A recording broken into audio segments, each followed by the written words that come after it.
Today we're going to be talking about nonfiction text features. Some examples of nonfiction text features are captions, glossary, graphs, heading, illustrations, index, labels, photograph, tables, table of contents, title, and title page. First up, captions. So the purpose of a caption is to explain a photograph or illustration what it's about. So for example here it says frogs call each other by croaking. Each kind of frog has a different croaking sound. So that explains what the frog's doing in the picture and their way of talking to each other. Next is glossary. The glossary tells us the definitions of some of the words in the text. And the definitions are listed in alphabetical order, and the glossary is found towards the back of a text. Then we have graphs. So graphs help us compare and organize information in a visual way so that it's easier for us to see. Graphs, some types of graphs are bar graphs or pie graphs. So you could see that in the picture here. There are a couple examples.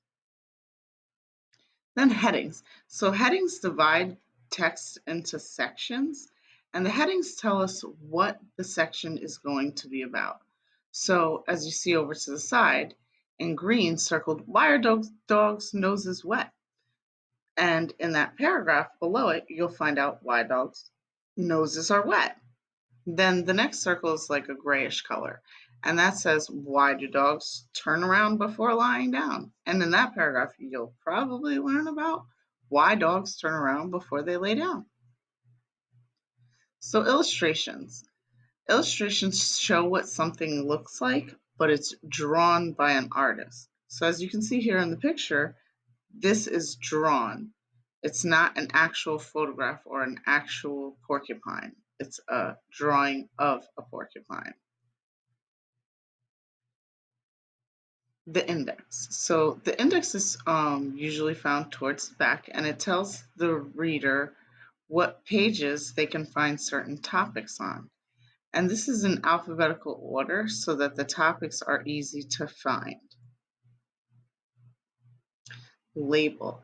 So pictures sometimes have labels to name the parts or parts of an animal or an object or a person. So here it labels the parts of the butterfly, for example, the eyes and the antenna, the thorax, the abdomen. Then we have photograph. So photograph shows what something looks like, but it's an actual picture of the item or person. Next, we have tables. So the table shows us, the table of contents tells the names of chapters and what pages the chapters can be found on. So this is in page order, and it's found towards the front of the table of contents. So it says the order of the pages. Then we have title.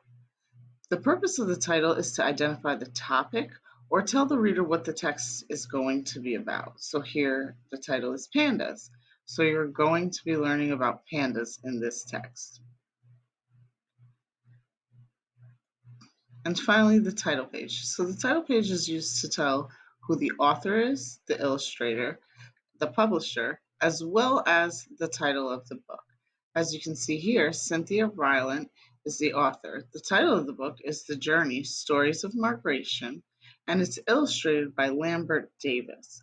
Down at the bottom is Blue Sky Press. So that is the publisher. And that is all.